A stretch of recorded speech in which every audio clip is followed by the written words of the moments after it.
If you had met Henry Richter a couple of months ago, he would tell you that life was exhausting, literally. He found himself winded after he would go up the stairs and put on his shoes. I wasn't going to be able to live the way my breathing was.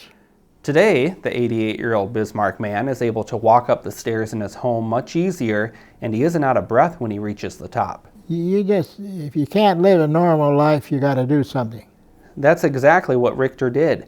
He had a transcatheter aortic valve replacement, also known as TAVR. The procedure is for patients with severe aortic stenosis and repairs the damaged aortic valve. So the aortic valve sits between the left ventricle, the main pumping chamber, and aorta, which is the big blood vessel that carries the blood to the rest of the body.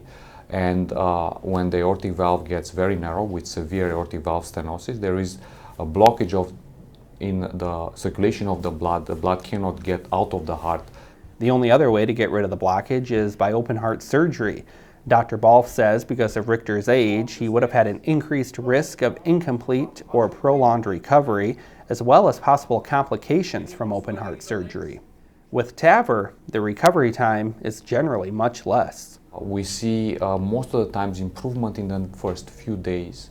And given the fact that it's not an open heart surgery, recovery is also very fast. Richter agrees. In addition to a speedy recovery, he's noticed that putting his shoes on, getting dressed, and making his bed is now much easier for him. I'm real happy with the fact that with the results. And most of the people that see me, they can't believe that I'm out and around already.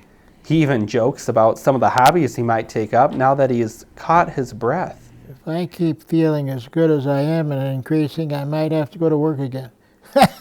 For Sanford Health News, I'm John Berg.